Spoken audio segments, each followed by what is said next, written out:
Good morning, everyone. Here we are for another video interview series. This one is going to be a lot of fun because we're here to talk about something that is one of my favorite topics of all time. If I can get out of the way, it's this thing right here, Robotech. And we're talking to two wonderful creatives who were part of something called Protoculture Season that we are going to find out more about. It is a rap album that is dedicated to Robotech. Welcome, Mega Ran and Slop FundDust. Welcome very much. We appreciate you coming on down and talking to us today. I discovered this album. Oh, and we got Penny the Great too. We got the trio here. This is fantastic. Robotech Nice. is one of my absolute favorites. So when I discovered this album, I was absolutely enamored, and am happy to have you guys here. So I don't even know where to start. Where do we start with this? How did this come about, and how did you all get involved?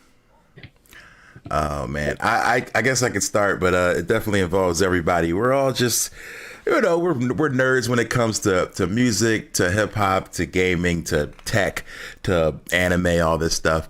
And I think one day we're just sitting over Slop's house, and I believe it was Penny who brought it up, and then him and I just started being like, yeah, I remember Robotech, I remember this episode, I remember this happened and this happened. And then we were just like reminiscing so hard. And I think one of us was like, we should do an album about this.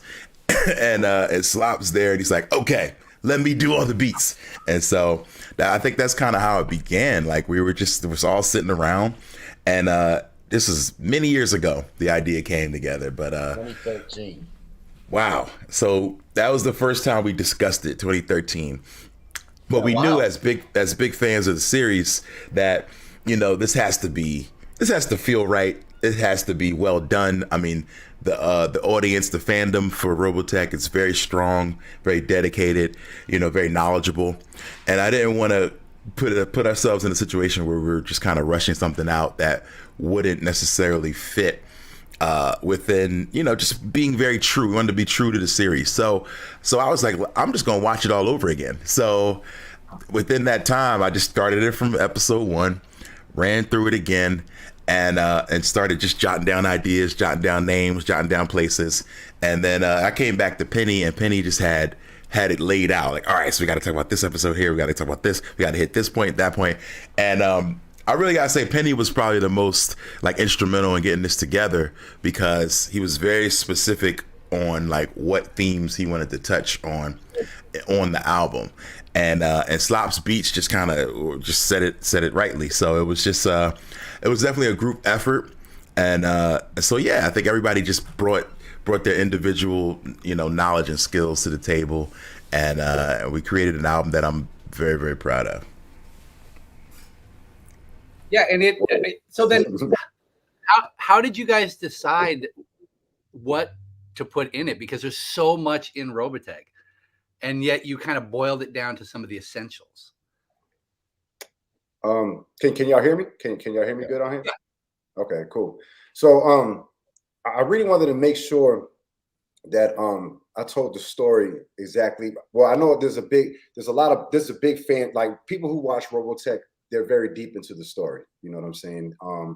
It's like it's something that's been with people since 1985. So I wanted to make sure that I stood true to exactly what happened in the show. I've seen a lot of people make, rap off of anime.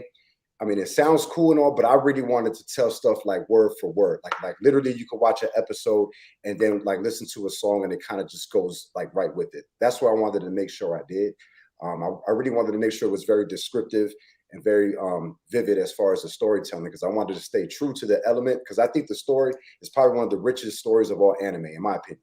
So I wanted to make sure I stood true to that as far as the storytelling is concerned. I wanted to make sure too, as far as how the music sound, that we didn't deviate too much from the actual music from the show. Because I know with sampling sometimes, I know with producers, a lot of times you'll make something and it may not even sound like the original song, but I kind of wanted stuff to still sound like how it did in the show, so that way people could resonate with it. And as soon as they hear it, they're like, I know where that's from.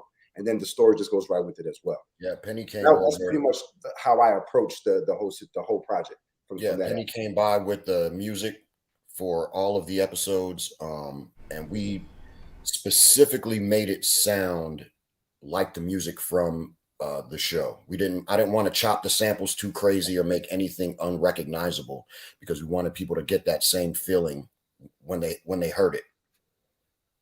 Yeah, and it came across really well because immediately it's different, but you know exactly where that piece was in the show. It takes you right to where you want to be. And there's specific episodes that are probably, like, I want to say, that are very important in the storytelling of the show that I wanted to make sure that I kind of hit. Like, for example, we have a song called Reconstruction Blues, and there's like a really important episode, you know, from the show called Reconstruction Blues, and you have enemy attacks, battle stations, and I knew that would resonate with the fans, but I also know that those shows are important to the storytelling of the actual show. So I wanted to make sure that those specifically were covered in the actual project itself. You know what I'm saying? That's great. Now, where can we're gonna show a video here in just a second, but where can people get the album? Everywhere. It's on Spotify, it's on Apple Music, it's on Bandcamp. I mean, pretty much anywhere that you can stream music or buy music, it is available, and it's Protoculture season. You type I think in. we got 5 or 10 copies of the vinyl left on Bandcamp, and then it's gone. Vinyl. And then that's it. Yeah. Only thing we don't have is CDs, and we did a giant like poll amongst people, like if they still listen to CDs, do people still want CDs to collect them, things like that. But we didn't do CDs, but I think we will for the future. So people do want like things that they can hold in their hand physically to collect. So I think CDs will come. But yeah, it's everywhere. You can, if wherever you get music, you can find it. Any streaming site, as well as on the Bandcamp, you can get a couple of vinyls because there's only a few left. And you're not going back on the vinyls. That's it. No, I mean, that's it. I hate to say like never, because, you know, like if they sell out and like if there's a huge demand for more, then, you know, maybe. Yeah, I'd say maybe. But if you miss out this go round, it's going to be a while. Yeah, it's going to be a minute. Yeah. Okay, fair enough. Well, we'll be right back. We're going to watch this video to find out more about projects in the past, future projects, and a potential maybe Protoculture season 2. So let's watch a video.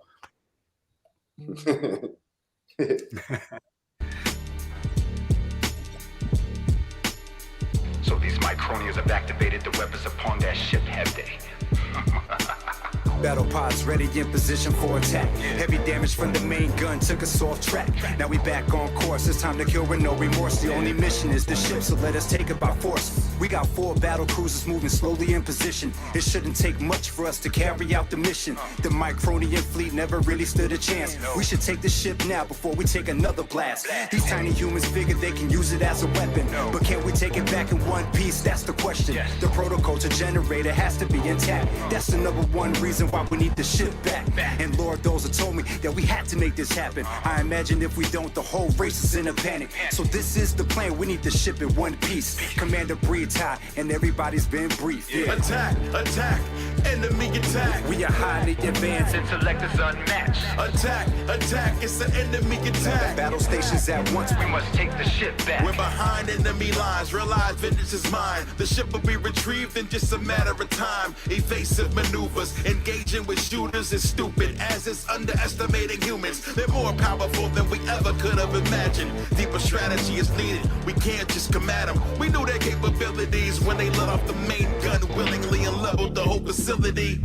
No time to be contaminated with emotion. The mission's at hand and our focus cannot be broken. I'm hoping you get the message. I'm sure my team is just reckless. Examine their mistakes and I hope that you correct them. Failure is not an option. Get it poppin'. Expedience. If we can't achieve it, believe it, that you'll be feeling it. Trust me, the punishment is worse than a reprimand. Get it right the first time. We might not get a second chance. Attack, attack, enemy attack. We are highly advanced. Intellect is unmatched. Attack, attack, it's an enemy attack. Battle stations at once. We must take the ship back. Attack, attack, enemy attack. We are highly advanced. Intellect is unmatched. Attack, attack, it's an enemy attack. Battle stations at once. We must take the ship back.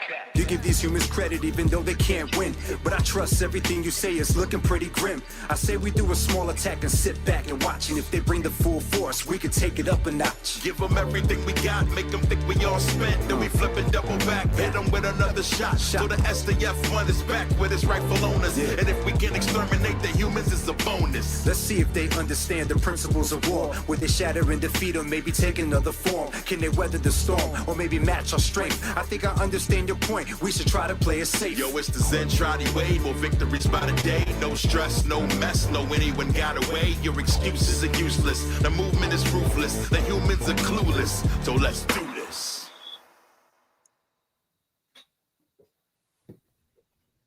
All right, there it was. That was amazing. And now that you guys can see what I was talking about, it takes the epicness of Robotech and kind of boils it down to its essentials.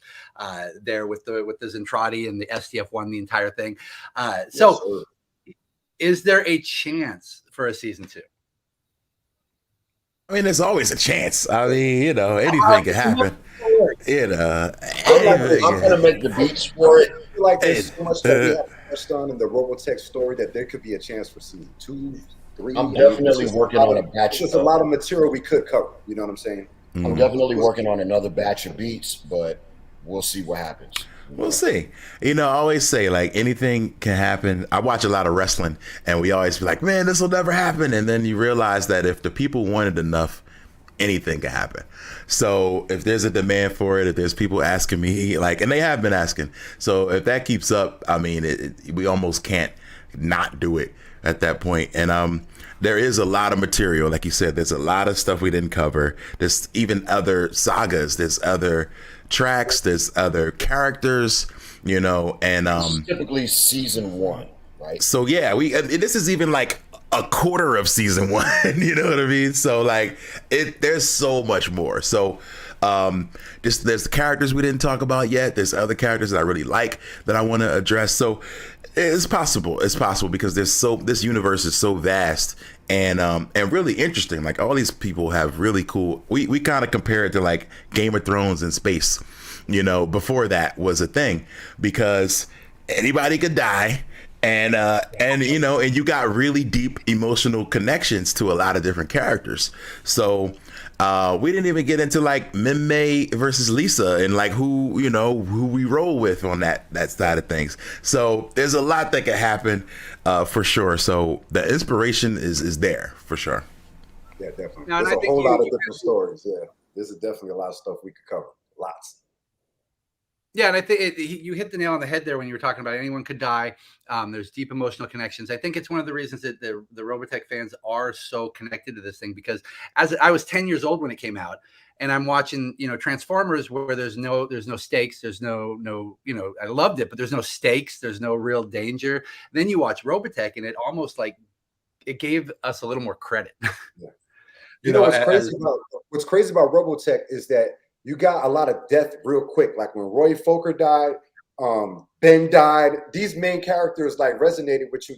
When I watched this show, I was like 7 years old. You know what I'm saying? I was really young. This was the first time I seen a main character die. Multiple characters died in the show. First time I seen blood in a cartoon. So like, I guess me making this album was kind of like therapy for me, because you know what I'm saying? Like I'm still traumatized by it. You know what I'm saying? I'm still traumatized. Yeah. Yeah. So yeah, definitely. So now, since you did Robotech, have you at all talked about other things, such as I just mentioned, Transformers, G.I. Joe, other fun properties? This is just such a great idea. I'm currently working on a Gundam beat tape. Ooh. Are we going back to the original Gundam? Gundam 1. Oh, wow. They got like 78. Yeah. Classic stuff for the 70s. I don't want to let any cats out the bag, but me and Megaran already kind of discussed something on the airport leaving the tour. So we're kind of on top of some things here. You know what I'm saying? Oh yeah. I don't want to let the cat out the bag, but yeah. Yes. Oh yeah. I'll just say stay tuned. That's all. Because yeah. I'll let me produce it, or it's going to be a fight. Yeah. It won't be the last that you hear from us, like rapping about our favorite, you know, anime or series from our childhood, because it's very, I think it's a different type of inspiration, you know, to be able to look back on stuff that was really important to you. And I read a quote that I kind of live by. It says, "Nostalgia is undefeated." And I'm like, man, that's the truth, because the stuff that you remember and you hold fondly, like, it's forever going to be dope to you. So, and it's forever you're gonna remember those moments you sat down and you watched or played that game or watched that movie or things like that. So there's moments in our childhood that have never left that we need to now take and put them into like song form. So it's gonna happen. So I would say stay tuned. I can't give the idea before it's done because then somebody else will do it. You know, the streets is watching, man. Streets is watching. It's really fun to rap about this type of stuff, to be honest with you. Like I really get a lot of enjoyment for doing this. I've been making music for a long time, and this is like the first time I really touched on this type of like I don't even want to say genre, but just these type of subjects. You know what I'm saying? So like for me, this has been really, really fun. So I'm just enjoying it. More than anything else, like if you're not having fun doing what you're doing, I mean, you probably should do something else. You know what I'm saying? So that's the main thing. I'm having a lot of fun, whole lot of fun. That's awesome. That is Sure. great. So then real quick, you know, we've talked about Protoculture season, which everyone should check out. Go take a peek. And I know Mario's going to because he just told us he's going to. Where did you get? Let's start with you, Penny. Where did you get your start on this? What was your inspiration, and where do you see yourself going from here? I know it's a lot all in one. Are you talking about as far as the inspiration for the album, for the No, project? just you doing music in general. Oh, so I've been doing music for a long time. So like as a hip hop artist, I got into this breakdancing when I was a kid. You know what I'm saying? And it just evolved from there. So I've been making music for a long time. I feel like you should always like be inspired to do something new. So for me, like in my mind, if you keep on doing the same thing all the time, you're going to get the same results all the time. So like, I kind of just want to keep on evolving as a musician. I have a radio show that I do, an online radio show that's live every Monday. So like, I'm just trying to grow as an artist. I also shoot videos now too. So like a lot of the visuals that you'll see off of this project is stuff that I edited and put together. So like I also do that as well. So Pretty much everything. Yeah, I'm just trying to evolve as an artist, you know what I'm saying, and just keep it rolling, you know what I'm saying. It's kind of like I don't want to say being a chameleon. I just kind of like I'm just being a sponge. I like learning, you know what I'm saying. So it's like the more deep I get into the craft, I feel like the more stuff I can give to everybody to look at, whether it's music, visuals, you know what I'm saying, this Robotech project, what we're going to be doing in the future. I'm just going to keep on trying to grow, you know what I'm saying? Okay. Now, you mentioned a Monday radio show. Tell us about that. So on iconradio.com, I do a radio show called A Penny for Your Thoughts. So I do that every Monday. It's a hip hop discussion. I usually have guests where we either talk about their music or let's say the latest album that just came out. So I do that every Monday on iconradio.com. Is at 7:30 p.m. Mountain Standard Time. So make sure y'all tap in if you're listening. It's basically just a real deep, in-depth hip hop discussion about music, about the culture, and just pretty much everything. So that's what we do. iconradio.com. And Penny for Your Thoughts. Yeah, A Penny for Your Thoughts. A Penny for Your Thoughts. All right, yeah. Please, everybody, check it out. Quick, it's tomorrow. And what about you, Slop FundDust? What was your inspiration to get into this? I started out as a b-boy when I was like 5 or 6 years old. Started rapping. Shortly after that, my dad and uncle were DJs and used to have house parties. So that's how I got into like turntables and stuff like that. Spun my first real party when I was 13 years old at E.E. Smith High School after prom in Fayetteville, North Carolina. So I've just always been involved in the culture in some way or form. And yeah, I'm a student of the culture. I'm inspired by the culture. I'm inspired by my people, my friends, my peers. And that's kind of just what keeps pushing me to go forward. Making great music. Yeah, if I'm going to complain about what's on the radio and all this other stuff out there, I need to be doing something actively to contribute to the culture that I care so much about. So that's really where my drive comes from. Just making good art. Nice. And you clearly had fun on this one because even though there's no plans for a 2, you said you're already going to work. I've already, just in my own head, I'm already thinking about season 2, season 3, season 4.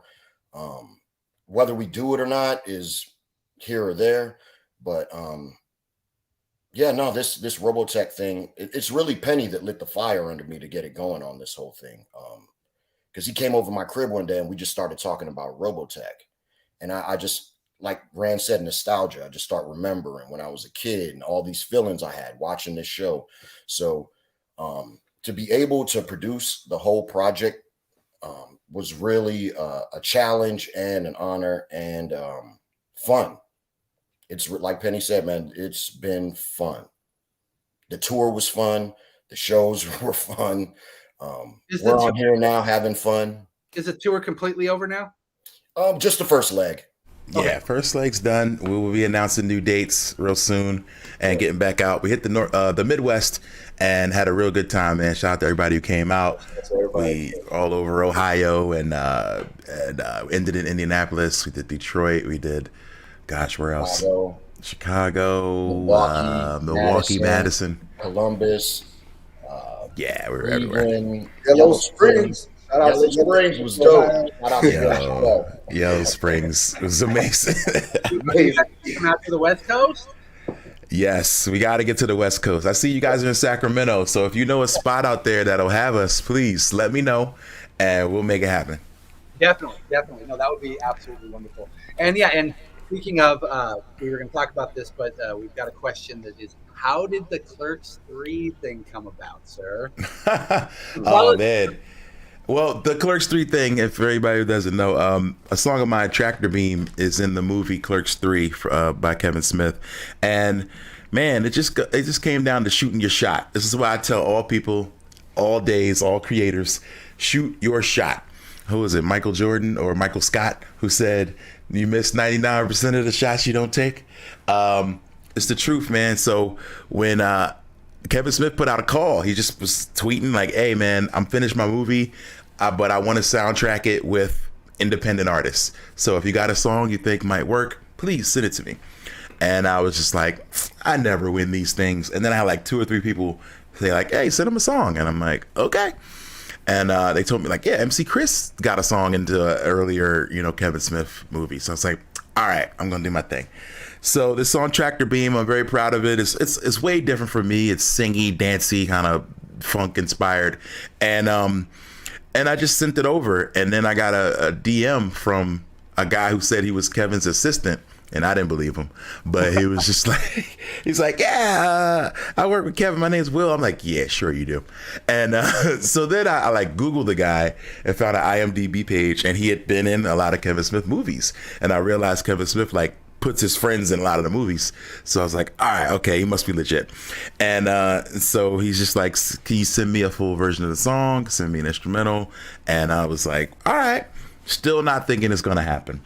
And then a few months later, they said he'll be back. Hey, congrats, it's in the movie. And I'm like, whatever. And then I was like, wait, I gotta ask to go to the premiere. If this is gonna happen, I want to go to the premiere. And they were like, sure, you can come to the premiere. So they put me up in Hollywood.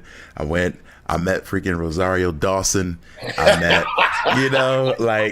I was like, I'm good from here. Like, they could lie to me and not put it in the movie from here. Like, I got to chill with Rosario, or Rosie as I call her now, because we best friends now. So nah. But yeah, man, I got to be Danny Trejo. Like, it was just a real dope experience. And I was like, from here, I don't even care. Like, I don't care what happens from here. Like, whether I'm in the movie or not, like, this is incredible. And then we watched the movie, and I'm in the freaking movie. So I was really excited. And it's not just like a quick little blip. They play like 2/3 of the song. Pretty much everything except the rap part. There's a rap part that comes at the end, and I guess I can understand the rap with like some dialogue would be kind of hard to hear. So they play everything, and I was like, oh dang, it wasn't just like background car riding by, tractor going, like, nah, they gave it some love. So I'm I'm thankful, man. But yeah, like, shoot your shot. Any creators out there, man, you see people soliciting, wanting help, wanting work, reach out, man. Like, don't be too proud to reach out, because you just never know. That's true, and yeah, that's good advice for everybody. I mean, if you don't do it, you're not gonna make it. You can hear, if you go to it's mega_ran on Instagram. On Instagram, yes. On Instagram, you can go to Instagram and you can see him and Kevin Smith singing the song. I got a remix of that song coming out soon. My man K Murdoch did a cool remix that I'm gonna put out soon. I'm probably gonna just shoot some more. Like I got a bunch of footage from that day at the premiere and stuff that I want to kind of cut into a little video. So look for that real soon on all your socials and places where you get music and stuff. But yes, go see the movie. Yeah, go see the movie. Go see the movie, and of course, go listen to Protoculture Season. Listen to Protoculture Season. Vinyls. Now, I always like to get this from creatives, and we've got 3 of you here. There's a lot of people who want to do what you're doing, and whether it's music, creating comic books, making movies, you guys are doing it. Is there any advice you can give to somebody who might want to start something, or some points of inspiration you can say just to get them going? Because I am constantly talking to people who are creative and want to do stuff. They just don't quite have they don't know where to start or what to do. To start, I'd say just do what's in your head. Moving forward as an artist, be able to accept constructive criticism and use that as a tool to better your craft and better your skill, and to kind of hone in on your craft in general. That's my general I think one thing that's important is making sure that you keep like focused and like-minded people around you as well. You know what I'm saying? That's real important. I think that's one thing that a lot of people don't really like hit on as well too. It's important about the type of people you keep around you. You know what I'm saying?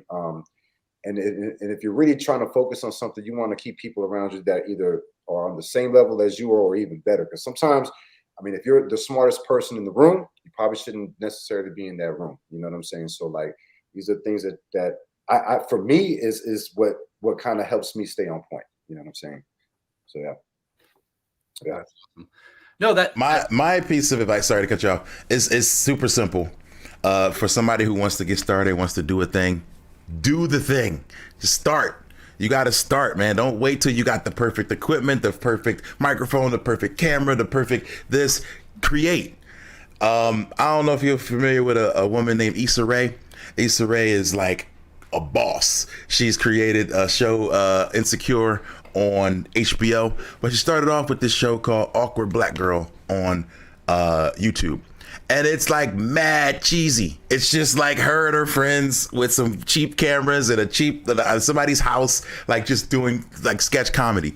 And then Pharrell or somebody saw it and said, "This is great." Put some money and some resources behind it, connected her with people, and they did them like. But if she had waited and said, "Oh man, let me wait till I get this $10,000 camera. Let me wait till I get real like professional actors. Let me wait till I," it would just it's never gonna happen. So don't wait for the perfect moment, but make the moment perfect. That's how you do it. And more than anything, be original. Do you. Don't copy these people. Don't be a carbon copy. Yeah. Don't afraid to be you. Don't ever be afraid to be you. Don't care what people think about that. That's what will make you unique. There's a million. If you look at, especially with music, I mean, there's a lot of carbon copies. You know what I'm saying? The people who stand out the most are the people who are different. You know what I'm saying? So just do you. Be your individual self. You know what I'm saying? Don't be scared to be weird. People will respect that more, no matter what you're doing. People are going to respect that more if they can see that you're genuine and you're real. You know what I'm saying? So yeah. Be yourself. No, that is all very solid advice. I mean, no, I don't think any more need be said. But we did have a couple questions.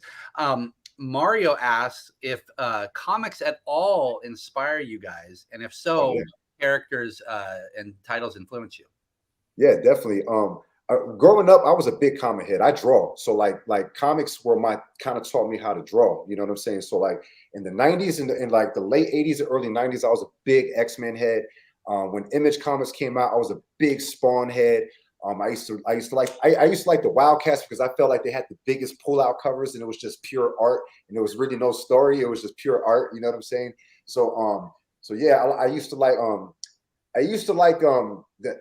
in fact, anything that Jim Lee did, those were all my favorite comics because he was my favorite artist. You know what I'm saying? I like Todd McFarlane too, but Jim Lee was my favorite comic artist. So when he did X-Men, that's when Uncanny X-Men to me was the best. And then of course, when he went to Image, I followed him over there as well. So comics were a big influence on me growing up, huge, massive. And what kind of art do you do? I do I can draw. Mostly is pencil art, but I do graffiti art. I do portraits, you know what I'm saying? Our logo, the Writers Guild, our crew, I created that logo, you know what I'm saying? So yeah, I'm just an artist, all around artist. Yeah, I said we were touring with these cats, the Microphone Misfits, shout out to them. And I remember one of them saying like everybody in the crew, and they got like 7 or 8 guys, like there's MCs, DJs, there's B-boys, but like he's like everybody in the crew can probably do 2 or 3 things, you know, like checking off a few boxes when it comes to hip hop. You know, there's graph writers, there's comic artists, there's DJs, there's dancers, there's rappers, you know, there's all these different like tools that are in the tool shed, you know what I'm saying, a toolbox. And like most people that like do hip hop and live hip hop, the culture, can probably do, I say, any 2 or 3 at any given time. You pull out, all right, yeah, I could dance if I need to. Yeah, I could draw if I need to. Yeah, I could, you know. And I think a lot of that comes from, or at least a lot of the connection was through comics back in the day. We would, man, the 90s, the big comic boom, of course, that's kind of when everybody got into it. The Marvel cards. I got back into that during pandemic. I got really crazy about collecting all the Marvel cards that I had as a kid. And which series was it? I got series 1 and 2, and I'm working on 3 now. Then I felt like people started sending me stuff. Like, so I kind of cheated because once I told the internet that I was into this, people just started mailing me their collections. Like, oh man, here's some Skybox and here's some Fleer 94s. And I was like, I don't even remember this stuff. Like, now I got cards that I don't even remember that I'm trying to collect now. But I was mainly looking for series 2. That was my jam. But I got them all now. But we would like trade the cards. We read the power ratings. Most of our names. My name was Random. It came from a character, Random, who debuted in like an X-Force issue at some point. So all of our, like the whole crew when I came up, like somebody was named after a comic, was inspired by a comic. Comics and hip hop, we used to do panels on these too. So it's seeing the connection, like we all have a code name, you know, things like that. So there's secret powers where everybody has a different thing they can do, whether it's rapping, singing. It really does. It forever goes hand in hand. So when I'm not, you know, able to necessarily, when I'm in a writer's block or whatever, a little bit of a funk, I pick up a comic, man, and I start reading, and next thing you know, it can inspire me in a whole new way, you know. So I was really into the what ifs this year, the new what ifs, until they did that ridiculous Miles Morales Thor thing. But I don't know if y'all saw that. It's kind of disrespectful, but yeah, they were like, what if he was Thor? And then they put like graffiti on his hammer and stuff. And I'm like, yo, what are y'all doing? He started quoting like rap lyrics as he's beating people up. Put my thing down, flip it and reverse it. I'm like, oh my God, this is like offensive. But still, you can find some inspiration within anything. But yeah, like, so it's dope to see, like we always be like, man, we want more hip hop in our comics. And then when they do it, they kind of mess up on it. But that's the other thing too. When we do this type of music, I wanted to make sure like it's not going to be corny. You know what I'm saying? So like that's the other thing that I wanted to make sure, because like at the end of the day, we are hip hop artists. You know what I'm saying? And this is still the culture. And if you can't come corny, you can't represent the culture corny. So that's what I wanted to make sure that Protoculture season did not sound corny. And that is why the beats are so aggressive. Exactly. And, very well rounded. It's very much a hip hop record. Oh, it is, definitely. It is. We're just talking about Rick Hunter and Centrati and Protoculture and stuff like that. Life and death and all the stuff that really goes on in hip hop happens in Robotech. Yeah. Well, thank you guys. Oh wait, who did the art for the Protoculture season? Somebody asked. Adam Dumper. Yeah, Adam Dumper. He did the artwork for the amazing job. Yeah, he did an amazing job. Shout out to Adam Dumper. He's Check an amazing him out. artist. Dumper Rock on Instagram, just legendary artist. He's got art in like Snoop Dogg's house. Like he is like a legendary painter. Really innovative. When I first met him, he was painting on stage with when bands would come through or artists would rap. He would paint as they were rapping or whatever would inspire him, and he would make this dope art piece, and then they'd sell it at the end of the show. So from then on, like, he's just been the dude for, like, especially in Arizona and beyond. He's been legendary. So we're honored to have him, you know, and he nailed the art. Like, first try, he just bam. I was like, usually I'm a stickler. Like a second redo or nothing. Yeah, I'm always like, you got to fix this, you got to do that. And they're like, nah, this one, it was fire from the start. So look him up, Dump La Rock. Perfect. Well, thank you all for joining us. I really appreciate it. It was great to meet you guys. It was great to talk about it. Hopefully some of you out there, hopefully all of you out there will go and check out Protoculture Season, because it is a lot of fun and it's worth multiple listens. So thank you all for putting that together. It was amazing. Thanks for having us on here, man. Hey. Yes, thank you for helping us spread the word. I appreciate it. And I hope to see you in Sacramento soon. Yes, if you guys are coming this way, please hit me up. Will do. We'll help fill the stadium. Maybe we do something in the comic shop. We'll talk about it. Let's talk about it. I like performing at comic shops. Those are fun. Yeah. So in Yellow Springs, we performed in a comic shop. It was great. And it was really dope. It was super dope. So yeah, we're open to it. So let's talk. All right, that sounds good. Everybody, go check out the album. Purchase the last of the vinyl, and of course, follow them on social media so you can find out more about what they're doing and what they have coming up. I hope you three have a great weekend, and I will see everybody else in the shop. You too. Peace out. Peace. All right. So these micronians have activated the weapons upon that ship, have they? Battle pods ready in position for attack. Heavy damage from the main gun took us off track. Now we back on course. It's time to kill with no remorse. The only mission is the ship, so let us take it by force. We got 4 battle cruisers moving slowly in position. It shouldn't take much for us to carry out the mission. The Micronian fleet never really stood a chance. We should take the ship now before we take another blast. These tiny humans figure they can use it as a weapon, but can we take it back in one piece? That's the question. The Protoculture generator has to be intact. That's the number one reason why we need the ship back. And Lord Dozer told me that we had to make this happen. I imagine if we don't, the whole race is in a panic. So this is the plan. We need the ship in one piece. Commander breathes high, and everybody's been briefed. Attack, attack, enemy attack. We are highly advanced. Intellect is unmatched. Attack, attack, it's an enemy attack. Battle stations at once. We must take the ship back. We're behind enemy lines, realize vengeance is mine. The ship will be retrieved in just a matter of time. Evasive maneuvers, engaging with shooters is stupid, as it's underestimating humans. They're more powerful than we ever could have imagined. Deeper strategy is needed, we can't just come at them. We knew their capabilities when they let off the main gun willingly and leveled the whole facility. No time to be contaminated with emotion. The mission's at hand and our focus cannot be broken. I'm hoping you get the message. I'm sure my team is just reckless. Examine their mistakes and I hope that you correct them. Failure is not an option. Get it poppin'. Expedience. If we can't achieve it, believe it, that you'll be feeling it. Trust me, the punishment is worse than a reprimand. Get it right the first time, we might not get a second chance. Attack, attack, enemy attack. We are highly advanced. Intellect is unmatched. Attack, attack, it's an enemy attack. Battle stations at once. We must take the ship back. Attack, attack, enemy attack. We are highly advanced. Intellect is unmatched. Attack, attack, it's an enemy attack. Battle stations at once. We must take the ship back. You give these humans credit even though they can't win. But I trust everything you say is looking pretty grim.